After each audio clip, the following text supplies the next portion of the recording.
Aqui no Brasil, a gente pode usar um exemplo, o nosso querido amigo Nando Moura. E a nossa elite fica o tempo todo tentando alterar seu genoma. Naquilo que é essencial no genoma dela, tá um Edinaldo. Então, por mais que o Moreira Salles vai lá, tem um que é cineasta, sabe? Aí quer filmes, tal, fundações, programas culturais.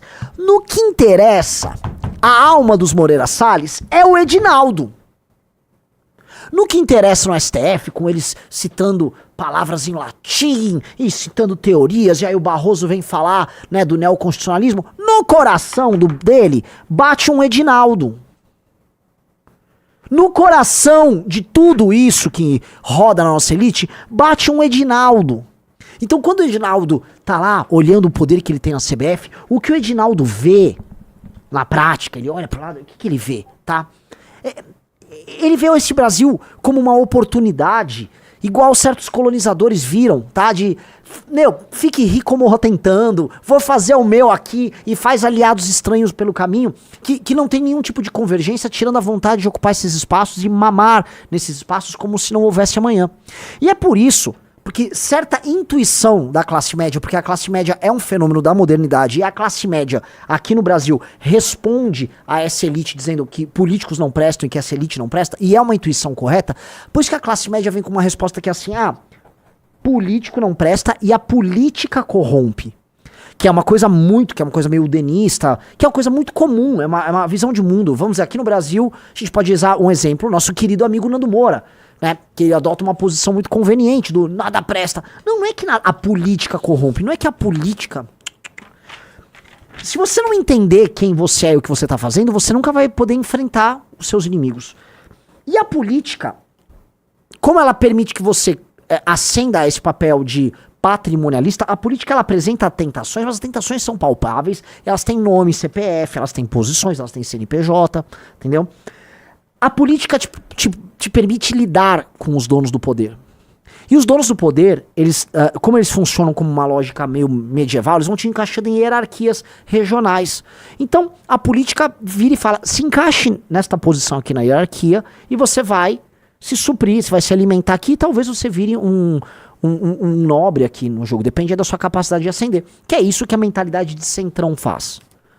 Portanto, veja, as pessoas percebem que a resposta política para o problema brasileiro nunca funciona, porque todo mundo que você coloca na política acaba se encaixando nesse aparato, certo? Como bolas numa árvore de Natal, você vai se encaixando ali na árvore de Natal e você não serve para nada. Que é o bolsonarismo. O bolsonarismo é o seguinte, são várias bolas, o Nicolas é uma bola muito bonita e reluzente, outra é uma bola menor, outra é azul e tal. Na árvore de Natal de quem? Do Valdemar. São bolas, né? Aquelas bolas de árvore de Natal na árvore do Valdemar. Que você vai pendurando e o Valdemar liga uma luzinha e eles botam um hino do Brasil tocando do lado da árvore de Natal, põe uma estrela com a cara do Bolsonaro no topo, muito linda. Nossa, no fundo, eles só se encaixaram numa estrutura. E eles fingem que tem uma rebelião, mas não tem rebelião nenhuma. Porque eles são parte do Estado patrimonial brasileiro. E eles não têm nenhuma vontade, nenhuma disposição em enfrentar o Estado patrimonial brasileiro. Muito pelo contrário. Tudo que o Bolsonaro quer é ele, a família dele e seus aliados mais próximos se tornando parte dessa estrutura patrimonial. Eles querem ocupar um naco. E por que eles falam que eles querem ocupar um naco? Ora, porque de maneira legítima na cabeça deles, o povo brasileiro assim o quer. O povo brasileiro quer ver Bolsonaro como uma espécie de rei. É como eles falam assim, ó, encaixa aí, o João Moreira Salles vai um pouco pra cá, o Sarney vai um pouco pra lá, fulano vai pra lá, encaixa aí o mito, ele tem que estar aí com vocês. Entendeu? E o Bolsonaro, eu quero ter direito a participar disso aí também, pô. Também quero comer filé mignon. É isso. É isso. É apenas isso. É apenas isso. E o que vai, vamos dizer, te impedir de fazer parte desse jogo é exclusivamente o ódio. Logicamente com o entendimento. Ódio e entendimento. Porque o entendimento de como funciona essa máquina, esse jogo, essa lógica, né, faz compreender para além das ideologias, para além da espuma. Mas o ódio te mantém alerta, cara. O ódio tem que te manter alerta. A raiva disso te mantém alerta. A raiva de ver essa injustiça o tempo todo. E a raiva de uma determinada, esta sim, elite, que te impede de se realizar. Então, olhando pra você que tá me assistindo aí na live, quantas vezes você acha que você tava andando alguma coisa na vida, às vezes você tava com um negócio, tava começando a andar, ou um emprego que você tava indo, alguma coisa na sua vida que começa a evoluir, em algum momento ela dá errado. Aí o negócio tá andando, vem uma crise, e aí seu negócio não anda. Puta, comprei algo, tô feliz, tal, pum, sou assaltado. Mas toda vez que você começa a se realizar, o Brasil te impede de se realizar. É como se o Brasil estivesse permanentemente puxando o seu pé. Tum, tum. E você vai, pum, puxa o seu pé e cai. Vai, puxa o seu pé e cai. Vai, puxa o seu pé e cai. Tá? Isso é um problema que vocês todos sentem. O Brasil é o país do voo de galinha. O Brasil é o país do pode ir, mas não vai. Né? É o do quase. É o do putz, foi por pouco. E agora, mais do que nunca, como já não foi tantas vezes, e como acho que a gente teve um acúmulo... a gente teve um acúmulo muito grande de derrotas e a internet não nos fez bem. Eu acho que a gente pode falar com certa tranquilidade que a democratização permitida pela internet não vem fazendo bem para as pessoas.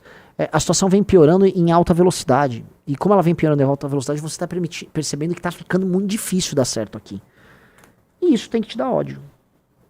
Isso tem que dar ódio. Então o ódio é necessário. Tá? O ódio, ele é necessário.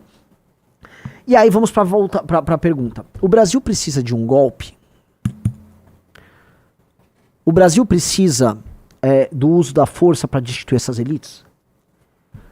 A resposta é meio óbvia, né? Todos os golpes que foram dados no Brasil, eles não alteraram a mentalidade vigente no Brasil. Talvez, e aí eu posso até, vamos dizer, falar com o Orlando disso, né? Porque o Orlando vai... Acho que o Orlando vai vir com isso. Mas a natureza do brasileiro é ser patrimonialista. A natureza do Brasil é o Edinaldo. Então não adianta eu dar 1000 golpes, ou eu alterar, ou tentar 1000 constituintes, que você não vai conseguir alterar a natureza nossa. Que é isso, porque assim, se eu mudar, se eu deixar de ser Edinaldo, não mais serei brasileiro. Sabe, tipo, todo brasileiro é Edinaldo. Sabe? As suas bolas são Edinaldo? Não, calma. Aí já está misturando os exemplos aqui, tá?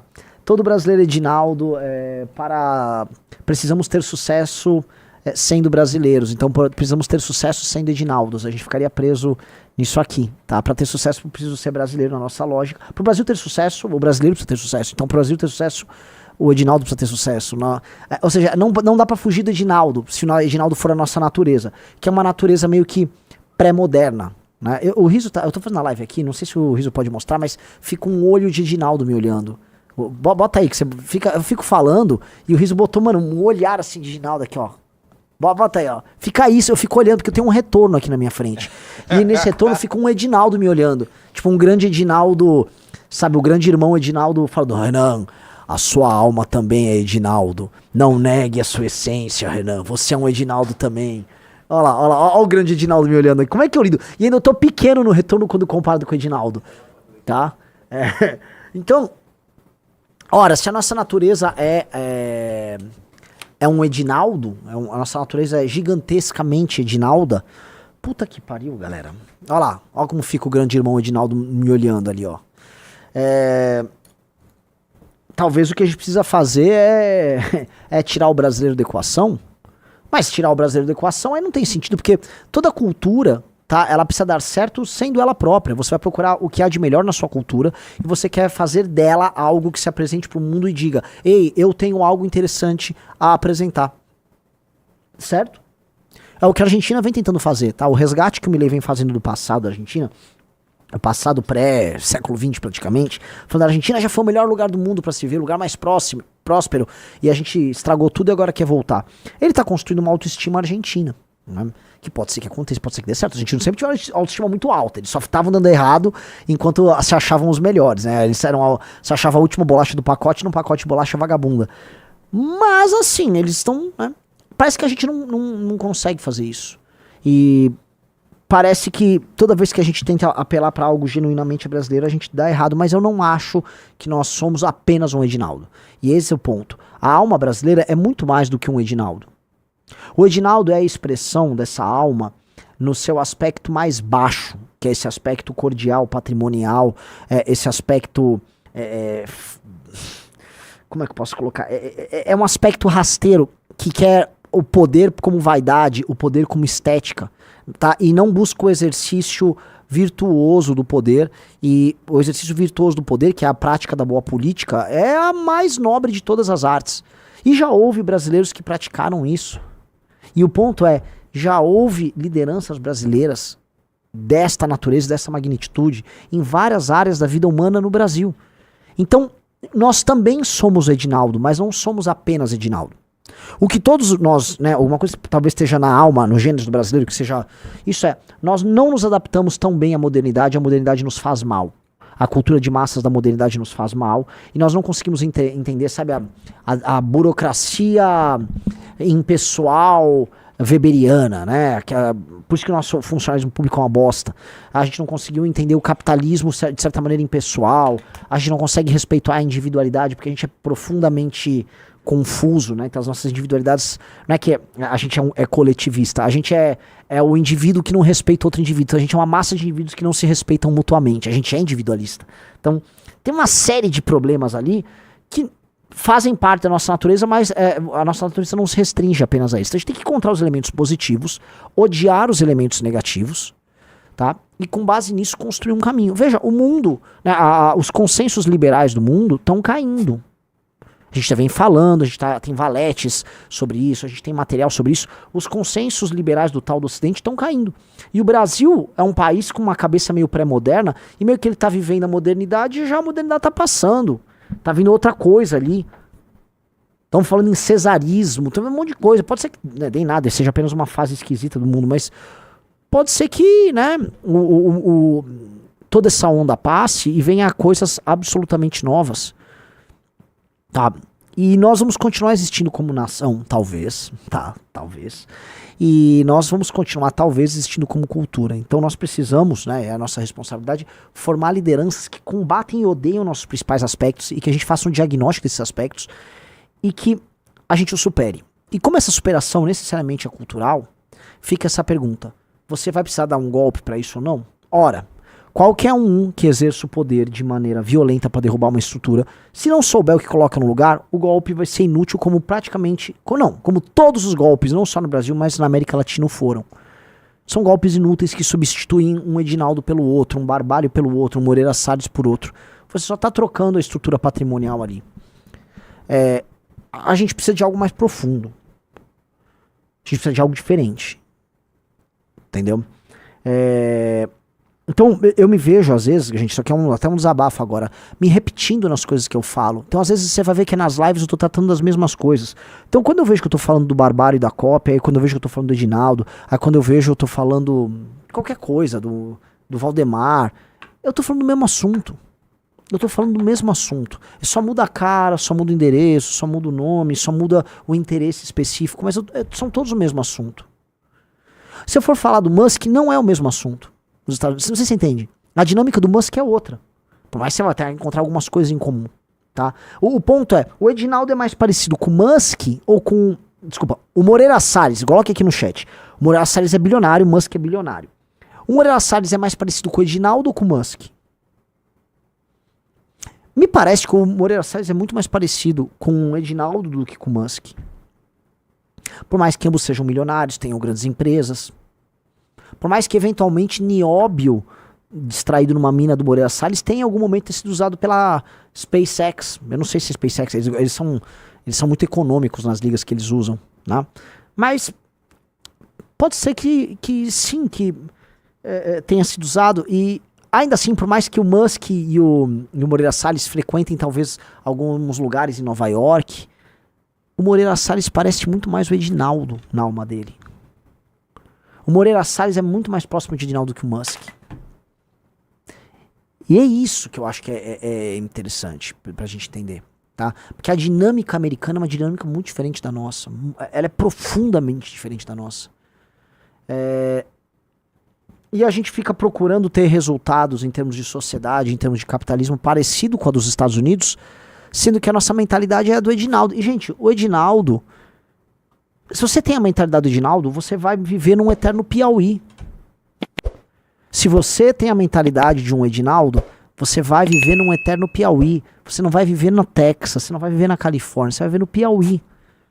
Piauí, inclusive, nome da revista do João Moreira Salles, certo? É dele.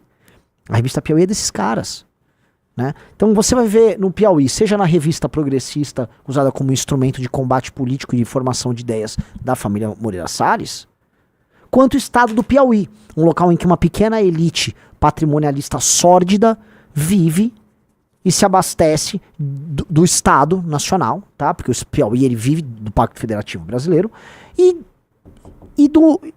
da exploração de uma população ignorante que não tem a menor ideia que é explorada e continua elegendo os mesmos algozes o tempo todo.